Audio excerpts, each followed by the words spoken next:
bagaimana kemudian ini kan tadi sempat disinggung juga ya, apa jilbab itu juga bisa jadi malah jadi sumber nanti yang tren tadi ya, yang kemudian orang malah jadi lebih Ya, ini makanya kan consumerism. Nah selalu itu, ada pembelokan-pembelokan. uh, Kemampuan ya, kemampuan ini kalau saya nggak usah ngomong tentang kekuatan sosiologis ya. Saya ngomong tentang setan saja. Betapa cerdasnya setan, wah itu kalau kata cerdas. Betapa pintarnya setan itu untuk licik. menyesatkan manusia, betapa liciknya setan itu menyesatkan manusia ya. Ada orang-orang yang dia itu soleh, itu bisa kemudian dia tetap dengan penampilan kesolehannya, kemudian dia disesatkan dengan penampilan kesolehannya.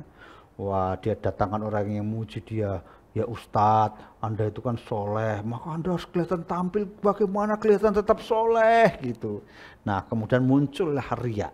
Lah ini setan itu muncul di sini gitu. Nah, dalam konteks ini maka kemudian dia berusaha untuk selalu tampil kelihatan di hadapan orang seakan-akan betul-betul soleh, tetapi kemudian ketika tidak ada orang yang menonton dia, maka kesolehannya semakin lama semakin pudar. Nah ini betapa pintarnya setan itu. Dan setan itu ya, setan itu wujudnya adalah minal jinati wanas ya, dari jin dan manusia. Mereka itu menggoda manusia untuk membelokkan semangat yang sesungguhnya ada dalam jilbab itu. Nah, kemudian orang jadi, wah aku pakai semakin cantik pakai jilbab. Wah apalagi kalau kemudian jilbabnya yang harganya mahal, merek tertentu. Wah kemudian nanti kalau kemudian saya kasih aksesoris ini, wow gitu orang melihatnya. Nah itu minal jinati wan nas yang bisa membelokkan dari semangat berjilbab itu.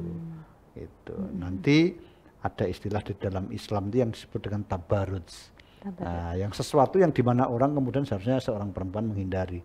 Dalam konsep tabarruj dalam secara sosial itu ya, saya mengatakan bahwa tabarruj itu sesuatu penampilan, pencitraan yang ingin menggambarkan tentang konsep kecantikan, atau kalau dalam bahasa yang saya sebut tadi adalah sebuah konsep keterjebakan terhadap mitos kecantikan, di mana seorang perempuan berusaha untuk memenuhi satu mitos tentang apa itu cantik. Nah dengan keterjebakannya itu maka dia harus melakukan ritual kecantikan, wah, dengan berdandan dan sebagainya, yang pada akhirnya kemudian berdandanannya itu bukan lagi diperuntukkan pada hal yang hakiki, di mana kemudian kecantikan itu untuk menumbuhkan harmoni dalam rumah tangga, untuk menampilkan keindahan yang semakin memuliakan dirinya, tapi justru dia terjebak kepada mitos yang membuat dia semakin tidak manusiawi hidupnya, karena harus terikat pada alat-alat dan perangkat-perangkat kecantikan.